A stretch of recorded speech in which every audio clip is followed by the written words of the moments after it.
दिनांक 5 नवंबर 2024 को ललमटिया थाना क्षेत्र के दगेटा चौक पे अज्ञात अपराध कर्मियों द्वारा गोली चलाई गई थी, जिसमें कि जोहान किस्कू नाम के व्यक्ति घायल हो गए थे, जिनका बाद में इलाज के क्रम में मृत्यु हो गई। उसमें सुसंगत धाराओं में कांड दर्ज किया गया था। उसी कांड के उद्भेदन के लिए एक एसआईटी टीम का गठन किया गया था एसडीपीओ महगामा के नेतृत्व में।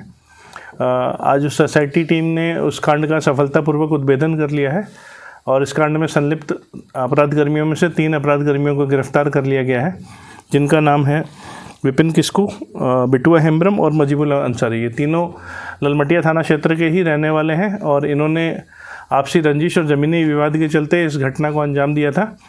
इनके साथ में जो अन्य अपराध कर्मी थे उनकी भी पहचान हो गई है और साक्ष्य जुटा लिया गया है और उनकी गिरफ्तारी के लिए एसआईटी के द्वारा लगातार छापेमारी की जा रही है। इस कांड के उद्भेदन में जो जब्ती हुई है उसमें हम लोग को 2 पिस्टल और 5 देसी कट्टा और करीब 32 गोलियों की भी रिकवरी हुई है। साथ ही बम बनाने का सामान, कांटी, बारूद और जो बॉक्सेस वगैरह होते हैं उसकी भी और डेटोनेटर्स की भी रिकवरी साथ में की गई है। साथ ही 3 मोबाइल जो इस घटना में प्रयुक्त हुए थे रेकी करने के लिए और जो मोटरसाइकिल थी वो भी हम लोग के द्वारा जब्ती की गई है।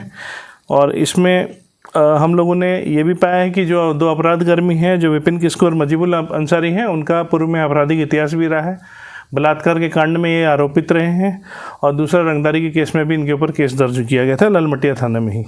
छापेमारी टीम में शामिल SDPO Mahagama, SDPO Godda, DYSP Kumar Gaurav और सभी इंस्पेक्टर्स और थाना प्रभारी और जितने भी टेक्निकल सेल के सदस्य हैं, उन सभी के अच्छे कार्य के लिए हम लोग पुलिस मुख्यालय को उनका हम लोग अनुशंसा करके भेज रहे हैं और साथ ही पुलिस मुख्यालय के स्तर से हम लोग उनको पुरस्कृत कराने का भी काम किया जाएगा। कितने लोग और शामिल हैं सर इस पूरे कांड में? इसमें अब तक जो जानकारी मिली है उसमें 5 से 6 आदमी और शामिल थे। कुल 5 से 6 आदमी थे। अन्य लोगों की गिरफ्तारी के बाद अन्य कोई यदि प्लानिंग में या रेकी में शामिल है तो आगे और ज़्यादा गिरफ्तारियाँ होने की इसमें संभावना है।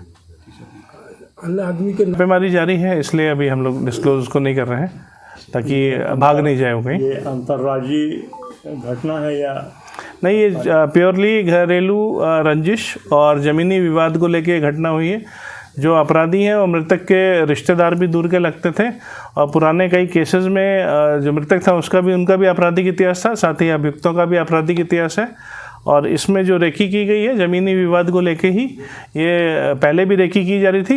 काफ़ी समय से इनके द्वारा अपराध स्वीकारोक्ति में बतलाया गया, इन्होंने अपना जो गुनाह कबूल किया। उन्होंने बताया कि ये काफ़ी समय से रेकी कर रहे थे, परंतु मौका इनको उस टाइम पे मिला जिस समय आचार संहिता लगी हुई थी, उसी समय पे इन्होंने गोलीकांड को अंजाम दिया था। धन्यवाद।